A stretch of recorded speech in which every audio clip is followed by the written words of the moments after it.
Man, voiceover is such a cutthroat business. People won't share their secrets with you unless you pay them for the privilege of it. But not me. I'm going to share with you my biggest secret, how I never get dry mouth clickies. Why I never have to declick my audio. It's really simple. And we're also going to re-examine the relationship between these two mics. Let's go for it.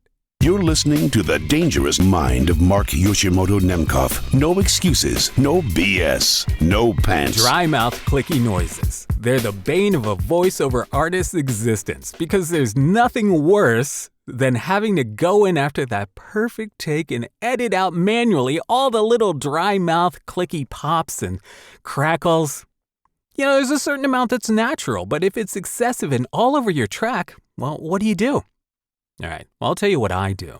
A long time ago, I decided that I didn't want to have to deal with that. I didn't want dry mouth clicky noises coming out of my mouth. And I realized that the way to do that, the solution is hydration. And not just with water. My solution involves nuts. Coconuts. And I'm not endorsing this brand. I'm just saying that coconut water in general helps keep me from having dry mouth clicky noises when I record. I drink one of these a day, 500 milliliters, 16.9 ounces. And overall, I feel like the benefits of this really outweigh any other solution that I've heard of. You know, eat the green apple beforehand or drink olive oil or something in the morning. But coconut water has been really a savior for me because a lot of the work that I do is turn and burn. It has to get out the door real fast. I do not have time to go in and edit out dry clicky noises. I edit out breaths, I edit out spaces, save the WAV file, and boom, it's gone. So when you deal with dry mouth clicky noises on a regular basis, think about it. Think about how you can really eliminate making those noises. And hydration is such an important factor if you use your voice. When I was at Berkeley, the rule of thumb was that you should drink a gallon of water a day, enough that you pee clear. Drink water until you pee clear. That was really basically, what everybody went by. And I still drink a lot of water. I probably drink well over a gallon of water a day, given how many cups of this I drink. And this is warm water with olive oil, raw honey, ginger powder, and turmeric. And ginger helps to, kill bacteria. It's good for you. It's good for your gut. And turmeric helps to, is an anti-inflammatory. So this is good to keep your vocal folds from basically inflammation. That will alter the sound of your voice or rob you of the tone of your voice. So hydration, all right? Remember that. Sorry. So smooth. I'm so smooth. So I noticed in the BCM104 video, I went back and I listened to it. And remember, when I'm recording these videos, they happen in between jobs, or they happen while I'm warming up in the morning. So there's really not a whole lot of thought or anything that goes into it. It just kind of hit record and boom, and there you go. And the audio that I post with the video, again, I don't do any post. You get the audio that comes basically my raw audio. I'm just slapping the audio video together in iMovie and exporting it, and that's what you get. So I'm not trying to be a YouTuber. I'm just trying to, just get some information out. So what I noticed was I didn't think that the Twin87 sounded right in the video. I went back and I listened to it. I should have listened to it before I posted it, but it was a busy day. And I don't think it sounded right. So let's do another comparison. I went back and I made sure that my settings were correct. I think I know what happened, but here, I'm going to just do a quick comparison. So here's the Twin87, obviously. And here's the BCM104. So again, the BCM104 has a nice open sound, but there was something missing from the Twin87 before. And you can really hear the difference, I think, better now. This is really a more accurate representation of the difference of these two mics. And I think what happened was I think I had a filter set in Neve DFC. for the Twin87 that I didn't have for this, something I was messing around with. And so now you can really hear, I think this is more of an accurate representation. You can hear the fuller lower mids in this than there were in the previous video. And you can hear the transformer better. And so here, if you can totally hear the difference between transformerless and transformer here. And I love the sound of the 104. Really getting the Twin87. I mentioned this probably ad nauseum at this point. But getting the Twin87 helped me really hone in on exactly what I want to get out of each microphone, the frequency range that I need to emphasize. And that's the one that's right here in my resonance peak. So anyway, so all right, quick copy. I did what I do yesterday. Wendy's tags. So okay, so when the Wendy's commercials, so I've been doing tags for Wendy's, non-union tags. So when the commercials that you see or you know the union commercials get ported to other medium, they have to strip out the union voiceover. So I do the non-union tags. So here we go. Get a new breakfast biscuit sandwich, just $1.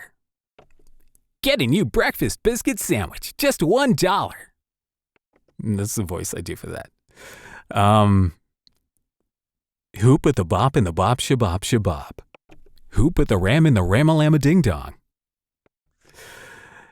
The wheels on the bus go round and round, round and round, round and round. The wheels on the bus go round and round, round and round, round and round. So there's definitely, I think that the difference between these mics is obvious. There's more of a natural thing going on here, I think. And this is more of a 87 thing going on here. So I do like these mics. And you know, my whole process of trying to pare down my this ridiculous collection here in the booth, all this stuff here. I mean, this is stupid. This mic, I think, has to go. You know, my process of doing that, I was trying to basically say to myself, I do not need the BCM104, but I do need it. I really like it a lot. So what do you think? Oh, you know, here, let's pop this into vintage. You know, we have to be completists here. Hold on, let me do this. I gotta kick up the volume just a tiny bit to make it more even. All right, so here we go. Here's vintage. And here's the BCM104. And the outlook wasn't brilliant for the Mudville 9 that day. The score stood 4-2 with but 1 inning more to play. So again, the vintage a little bit more rolled off on the top and a little bit fuller in the bottom. And then we go here, and then I think you feel a little bit more air and width in the low mids here. So, you know, hold on. So, you know, the question always becomes, when you're doing voiceover, especially when you are, sorry, I got distracted for a second. It was like squirrel. So when you're doing voiceover, you know, the big question always is, what part of your voiceover track are they going to have to cut out? If they do any post at all, what part of your voiceover track is going to possibly obscure a music bed or other elements in the finished product? And so the thing is, it's to me, I'm always listening for that lower mid-range. And even though there's a lot of lower mid-range that fills out that sounds great in your headphones, there's a certain amount of it that really your voiceover has to fight against the track. So there's a certain amount of that lower mid-range that really doesn't help you out a lot. And a lot of it will get notched out by a mixer or a video editor who's savvy.